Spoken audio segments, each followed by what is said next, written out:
जय हिंद।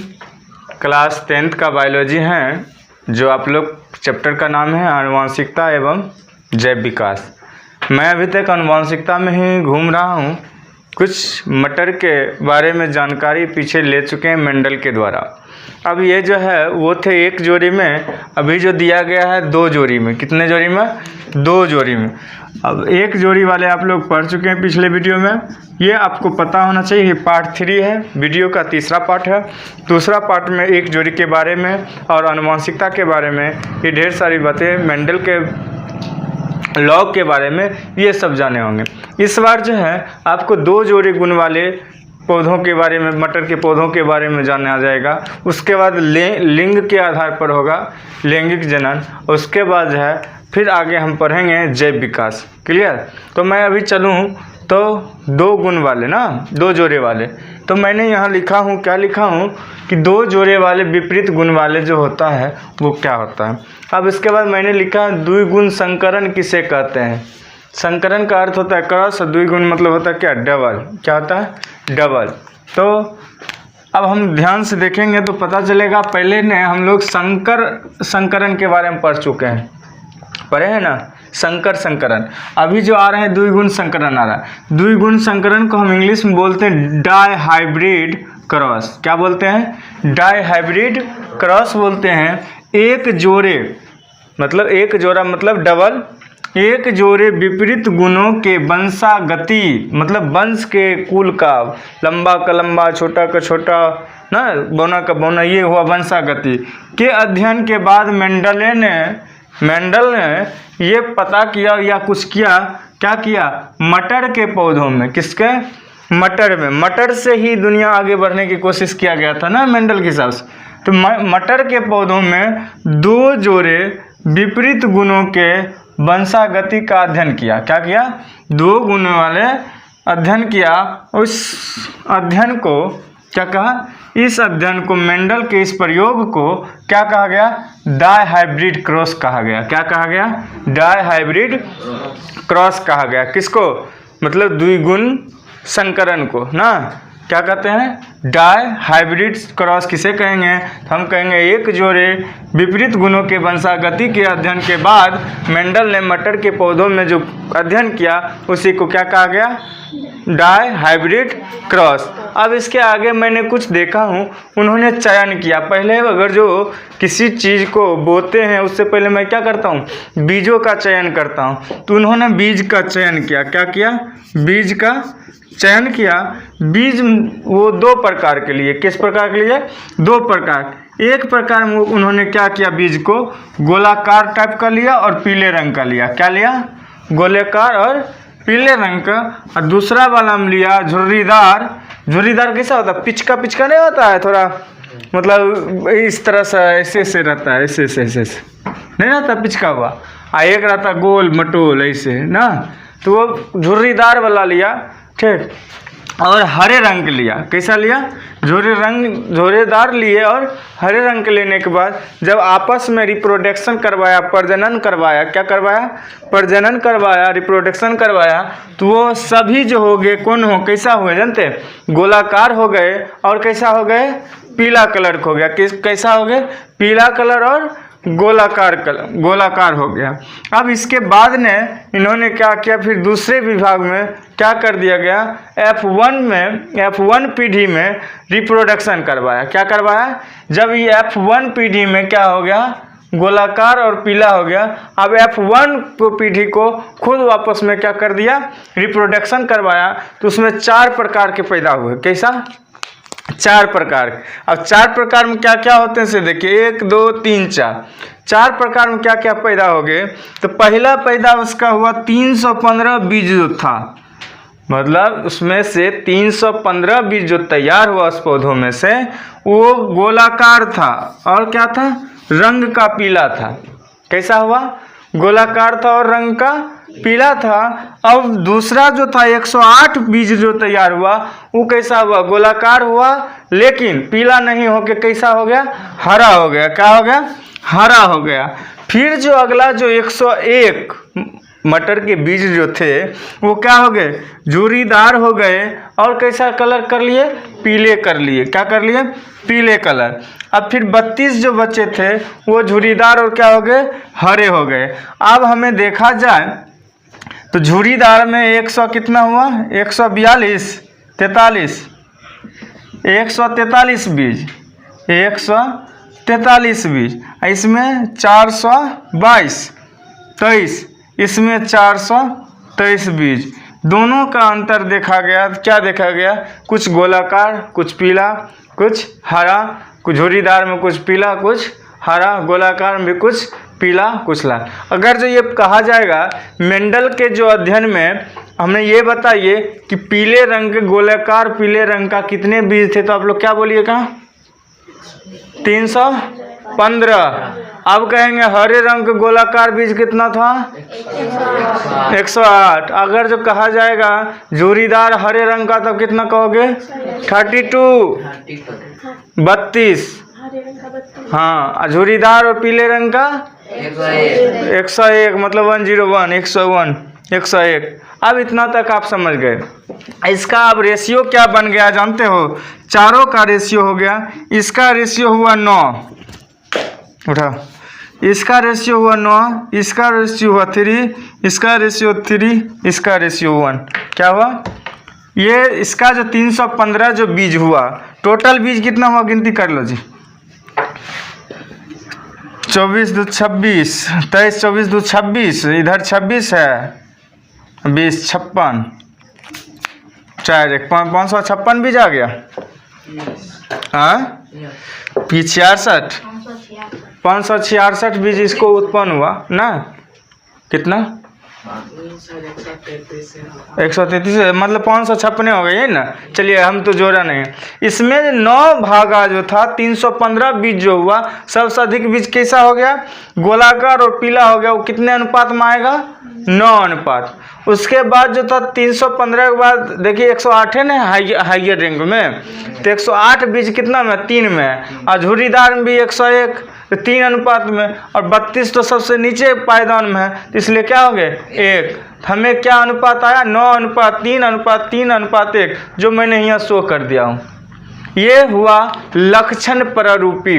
क्या हुआ, लक्षण प्रारूपी। अब लक्षण प्रारूपी में हम देख लिए हैं, क्या देखे हैं कि जितने भी इस लक्षण प्रारूपी जो था, इन बीजों के लक्षण प्रारूपी अनुपात क्या आया, 9 अनुपात 3 अनुपात 3 अनुपात 1 पाए गए। इन प्रयोगों से निकाला गया निष्कर्ष को हम लोग मेंडल का स्वतंत्र विन्यास कहते हैं। क्या कहते हैं, मेंडल का स्वतंत्र विन्यास नियम कहते हैं। मेंडल्स लॉ ऑफ इंडिपेंडेंट क्या है, असॉर्टमेंट क्या होगा, असॉर्टमेंट या असॉर्टमेंट कर सकते हैं। क्लियर। अब क्या होगा, इसके अनुसार अनुवांशिक लक्षण का प्रभावी गुण दूसरे के प्रभावी गुण से ही क्या होता है, ही नहीं बल्कि अप्रभावी गुण से भी मिल सकता है। मतलब इसका दूसरा का गुण या उसका जो है अपना गुण भी क्या होता है, मिल सकता है। अब इस फिगर के माध्यम से आप इस बातें को स्पष्ट कर सकते हैं। तो पीला और गोलाकार बीज देख रहे हैं, यहाँ हरा झुर्रीदार बीज देख रहे हैं, दिख रहा है। ये जब आया तो क्या हुआ, दोनों को संयोजन कर दिया गया ना, तब क्या निकला, पीला और गोलाकार बीज, जो मैंने यहाँ बोल दिया था। क्लियर। इसको मैंने क्या कहा, पी जनक की पीढ़ी कहा। क्या कहा, पी जनक। अब जब पी जनक के बाद हम चल जाते हैं किस में, F1 में। तो F1 में देखिए कुछ क्या है, देखिए YR जो होता है, कैपिटल YR, ये होता है पीले गोलाकार। यहाँ एक पीले गोलाकार, और ये YR कौन था, हरा ना। तो दोनों का भाग यहाँ आपको दिख रहा है। उसके बाद इसके नेक्स्ट में जाते हैं तो ये आपका जो ये 2 भाग इसका नज़र आ रहा है। इसी का मैंने एक टेबल बनाया हुआ हूँ, जो आपके बुक में भी अवेलेबल है, आप इसे देख सकते हैं। पीला गोलाकार बीज का युग्मक है, ये जितने भी युग्मक हैं, और युग्मक के बाद ये जितने भी चार्ट हैं, इसको समझने में आपको इस भाषा पे और आगे बढ़ने के बाद थोड़ा बहुत समझ में आ जाएंगे। थोड़ा चल लूँ। इसी प्रकार एक का अप्रभावी गुण क्या कर रहा है, पहला का अप्रभावी गुण दूसरे को अप्रभावी गुण से बल्कि क्या होता है, प्रभावी गुण भी उसका मिल सकता है। अप्रभावी और प्रभावी दोनों गुण मिल सकते हैं। इसी को मेंडल के इस प्रयोग को क्या कहा गया? इस प्रयोग के आधारित प्रयोग को क्या कहा गया? मेंडल के नियम, मेंडल्स लॉ कहा गया। क्या कहा गया? Mendel's law. इन्हीं नियमों को सामने रखकर बाद में वैज्ञानिकों ने क्या कर दिया जानते हैं? लिंग निर्धारण का भी इन्होंने क्या कर दिया? साबित कर दिया कि मेंडल के हिसाब से ही, क्या कहा? मेंडल के हिसाब से भी लिंग, स्त्रीलिंग या पुल्लिंग का जिस तरह से निषेचन किया जाएगा, फर्टिलाइजेशन किया जाएगा या रिप्रोडक्शन प्रजनन कराया जाएगा, वो जो होंगे, जितने भी होंगे, मेंडल के नियम 100% उसमें क्या हो रहे हैं?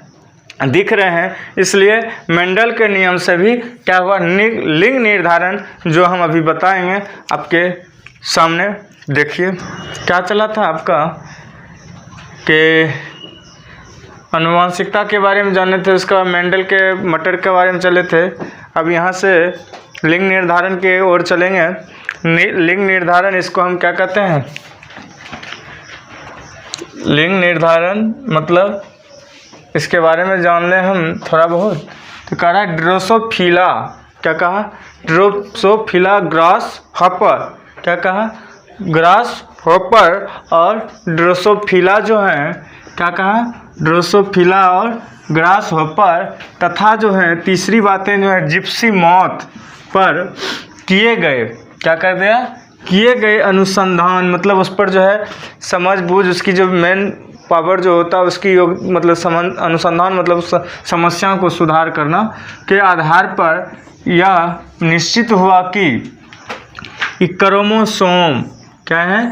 क्रोमोसोम के द्वारा ही जीवों में लिंग निर्धारण निश्चित है। अगर जो क्रोमोसोम की सच्चाई पता ना चले तो क्या होगा? जीवों में लिंग निर्धारण निश्चित नहीं है। लेकिन मैं इससे पहले भी कहा था, मेंडल के ही हिसाब से लिंग निर्धारण भी क्या होगा? शुरू होंगे। आप लोग को पता होगा मेंडल का जन्म कब हुआ था?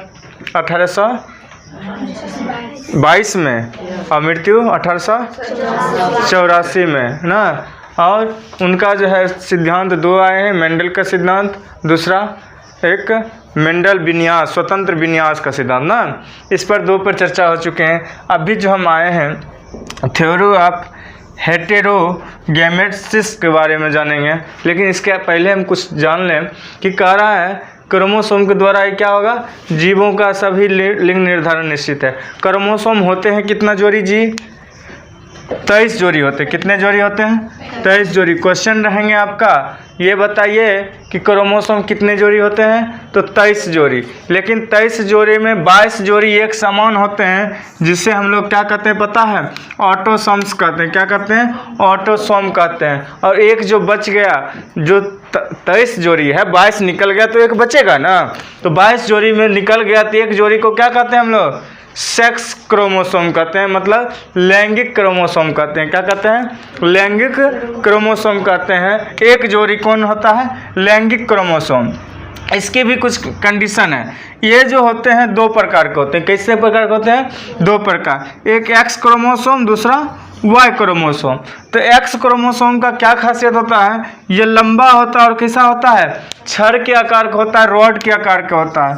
एक लंबा, दूसरा छड़ के आकार का होता है। वाई जो होते हैं बहुत छोटे होते हैं। बहुत क्या होते हैं? छोटे होते हैं। जब आपको ये पता होना चाहिए मेल में क्या होगा? मेल मतलब क्या? नर में क्या होगा? इसमें आपका क्रोमोसोम 2 मिलेंगे। कौन कौन? एक्स और वाई दोनों रहेंगे तो वो नर क्रोमोसोम में जाएंगे। किस में जाएंगे? Male chromosome. अगर जो फीमेल की बात हो तो उसमें डबल एक्स कीजिए, क्योंकि उसमें वाई नहीं रहते हैं। किसमें? वाई क्रोमोसोम फीमेल में नहीं रहते हैं। और मेल में क्या होते हैं? मेल में एक्स वाई दोनों, फीमेल में सिर्फ एक्स होगा, वाई नहीं होंगे। अर्थात वही 2 जोड़ा होंगे, एक्स एक्स। क्या लिखेंगे? X x. मैं यहाँ लिख के भी शो कर दिया हूँ। और मेल में देखिए क्या है? X Y. क्या है? X Y. ये वाई नहीं लेके दूसरा एक्स लेके एक्स एक्स बनाता है। ये क्या होता है? एक्स वाई क्रोमोसोम के द्वारा बनाता है। अब इसमें कुछ हैं गैमेट्स। नर युग्मक को आप लोग जानते हो, शुक्राणु जिसे कहते हैं, और मादा युग्मक जिसे हम क्या कहते हैं? ओवम कहते हैं, अंडाणु कहते हैं। तो जिसमें एक्स और वाई रहेगा और एक्स एक्स रहेगा तो निषेचन होंगे। जब ये दोनों प्रक्रिया का निषेचन होंगे, क्या होंगे, निषेचन जब होंगे, फर्टिलाइजेशन जब होंगे, तब क्या होगा, दोनों का एक रिजल्ट आता है। जब अगर जो एक्स वाई दोनों मिल जाएंगे, एक्स और वाई दोनों युग्मक चल जाएंगे तो वो एक साथ हो जाएंगे, तो क्या होंगे, मेल कहलाएंगे, मेल बनेंगे। मतलब आपके क्रोमोसोम एक्स और वाई दोनों रहेंगे तो बेटा पैदा होगा। क्या पैदा होगा, बेटा। ठीक है।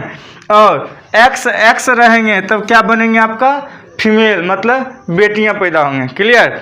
तो अब क्वेश्चन आ जाएगा कि टोटल क्रोमोसोम कितने रहते हैं, 23 जोड़ी।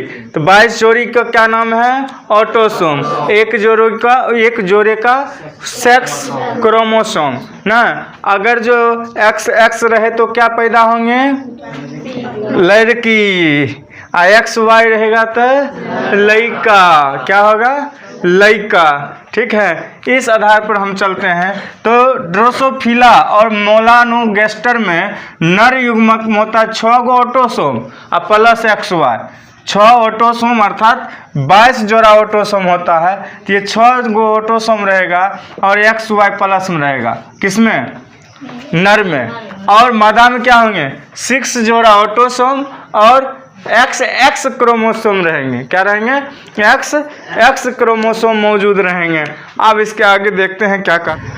चलिए, मैं अभी बोला था कि आपको, क्या बोला था, जब ये हम लोग लिंग निर्धारण करेंगे, ये सभी प्रक्रिया जब होंगे, एक्स वाई दोनों रहेंगे तो क्या रहेंगे, मेल होंगे। और एक्स रहेंगे तो क्या होंगे, फीमेल रहेंगे। इसी में कहेंगे हेटेरोगेमेसिस का सिद्धांत। क्या कहेंगे इसे, हेटेरोगेमेसिस का सिद्धांत। क्या कहेंगे, हम कहेंगे जब लिंग निर्धारण में, क्या कहेंगे, जब लिंग निर्धारण नर गैमेट्स एक्स वाई और मादा गैमेट्स एक्स जब फर्टिलाइजेशन या निषेचन करेंगे, युग्मक का संयुग्मन करेंगे, तब क्या होगा, अगर जो एक्स वाई रहे तो हमें क्या होगा, मेल पैदा होंगे। अगर जो एक्स रहेंगे तो मुझे क्या पैदा होंगे, फीमेल पैदा होंगे। इस सिद्धांत को, इसका जो लिखे हैं, जो थॉट दिए हैं, उसको क्या कहते हैं, थ्योरी ऑफ हेटेरोगेमेसिस, अर्थात हेटेरोगेमेसिस का सिद्धांत कहेंगे। अब इसके बिना लिंग निर्धारण संभव नहीं था। हम लोग चलेंगे तो इसके सिद्धांत से ही लिंग निर्धारण के लिए